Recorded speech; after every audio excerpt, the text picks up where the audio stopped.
À la suite, sinon à l'issue de l'introduction, d'accord, comme nous venons de le voir, nous progressons maintenant vers le développement. Et en deux, on compte toujours de la méthodologie, n'est-ce pas,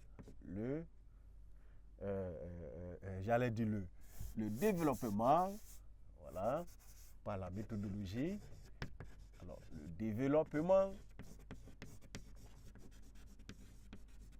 on va le dire ici. Ce qu'il y a à retenir dans le développement, le plus simple possible, c'est le corps de la rédaction. Donc, c'est le corps de la rédaction, n'est-ce pas? Le corps de la rédaction.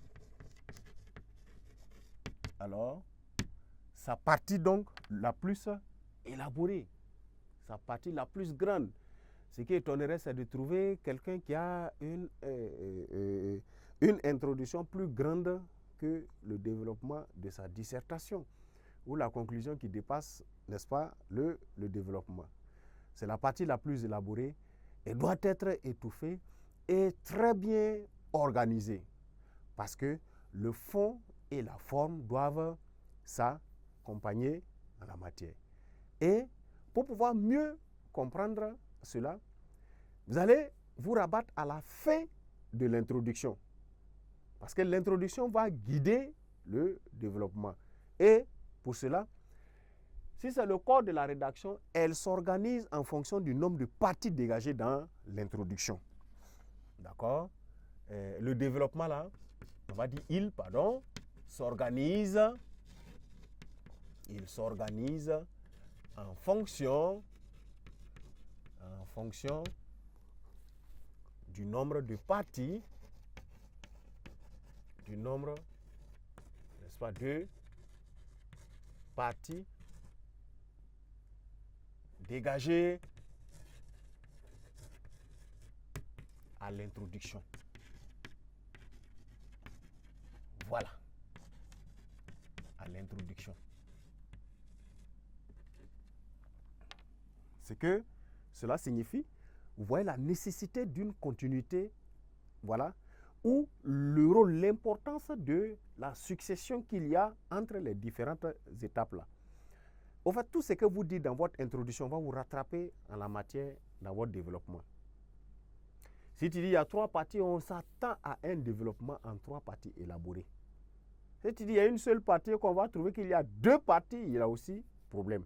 Donc, il y a une correspondance entre ce qu'on dit au niveau de la fin de l'introduction et ce qu'on fait au niveau de, n'est-ce pas, son développement. Et le développement a une organisation aussi. Comment il s'organise? Nous allons les énumérer ainsi. Dans le développement là, ce qui se passe, chaque partie commence par un paragraphe d'ouverture, obligatoirement. D'accord? Le nombre de parties correspond, on a dit, à ce qui est dit à l'introduction. Mais chaque partie a une sorte de paragraphe qui l'annonce d'une manière ou d'une autre. D'accord? Pour la première partie, on va dire, la première partie s'ouvre ou commence, si vous voulez, par un paragraphe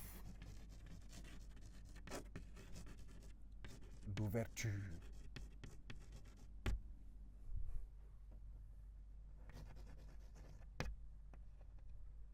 En parenthèse, qui est la thèse ou toujours rappel de IPP 1.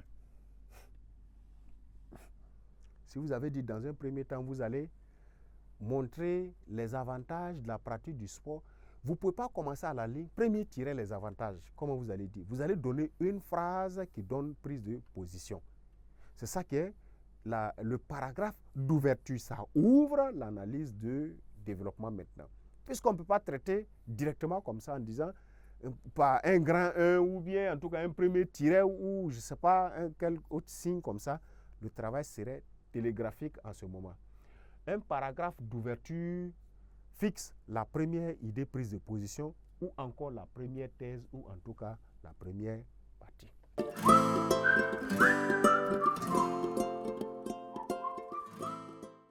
Si vous avez fixé le paragraphe d'ouverture au compte d'ouverture de la première partie de fixation de la prise de position numéro 1, ensuite viennent les idées-arguments. Ensuite viennent les idées-arguments. D'accord? Les idées-arguments se suivent. Et on va le dire en remarque.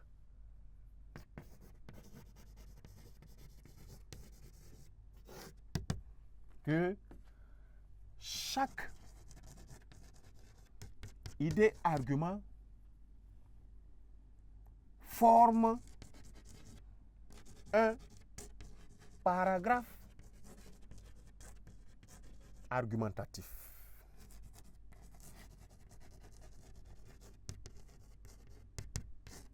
Donc, si les idées-arguments viennent maintenant à la suite de l'idée prise de position, c'est pour que chaque idée-argument, dans une bonne présentation de la forme un paragraphe argumentatif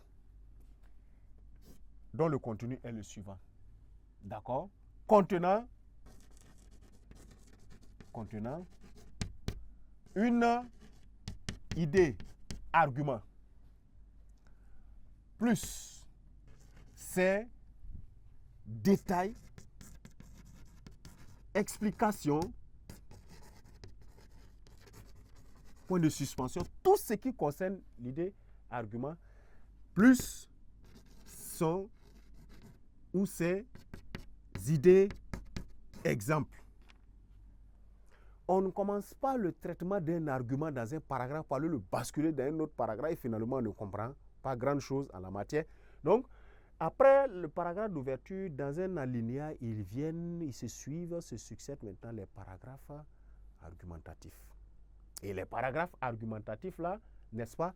Un paragraphe argumentatif, lorsqu'on le casse, on trouve à l'intérieur une idée-argument. Une idée-argument n'est absolument rien si elle n'est pas expliquée. Car votre argument n'est pas mon argument, je n'arrive pas à comprendre par exemple votre argument. Si elle n'est pas expliquée, développer tous les détails qu'il faut à propos de cet argument, sans exagérer. On ne prendra pas un intercalé à cause d'une seule idée-argument à expliquer. Expliquer moyennement, d'accord, plus ou moins acceptable, et avec son idée-exemple, si c'est exigé, d'accord. Si ce n'est pas exigé, c'est à vous maintenant de voir pour enrichir votre travail. Il y a des consignes qui viennent avec des arguments illustrés. Il y a des consignes qui viennent sans la notion argument illustré. Vous apprécierez en ce moment, à ce niveau. Et lorsque l'idée exemple est mise, on passe à une autre idée argument. Donc, ce qui fait que ensuite viennent les idées arguments.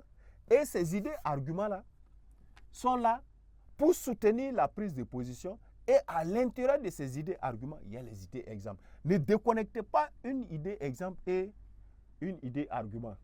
Sinon, vous n'allez pas comprendre vous-même d'abord, sans vous le rendre compte. D'accord? Sans vous en rendre compte. Le correcteur ne pourra pas comprendre non plus. Et là, ça devient un travail qui a des difficultés de se faire comprendre lui-même a priori avant de pouvoir être évalué. Par la suite, d'accord, on va noter justement que le passage d'une idée-argument à une autre est marqué par l'emploi ou l'usage d'un mot lien. Donc, on va forcément marquer un mot lié. Ce sont eux qui établissent la cohérence dans le développement. D'abord, ensuite, en plus, enfin